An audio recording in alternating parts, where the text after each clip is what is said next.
नमस्कार दोस्तों, स्वागत है आपका मेरे चैनल पर। जी हाँ दोस्तों, आपको बता देना चाहता हूँ कि खेसारी लाल यादव का एक गाना आया है पतली कमर, जो आराध्या फिल्म से रिलीज हो चुका है। जी हाँ दोस्तों, आपको बता दूं कि महज कुछ ही घंटों में ये गाना है जो 4 lakh views plus 1 lakh like मिल गया इस गाने को।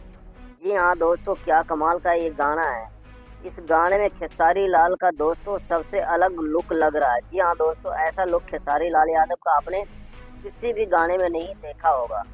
और दोस्तों आपको बता दूं कि अगर आप सबने इस गाने को नहीं सुना है तो आराध्या फिल्म पे जाएं और इस गाने को सुने और इस गाने को ढेर सारा प्यार दें, ताकि बहुत जल्द है जो ये गाना ट्रेंडिंग में आ जाए। जी हाँ दोस्तों, अगर आप मेरे चैनल पर पहली बार आए हैं तो चैनल को सब्सक्राइब कर देना, लाइक कर देना और इस वीडियो को ज़्यादा से ज़्यादा शेयर कर देना। मिलते हैं अगले वीडियो में, तब तक के लिए जय हिंद दोस्तों।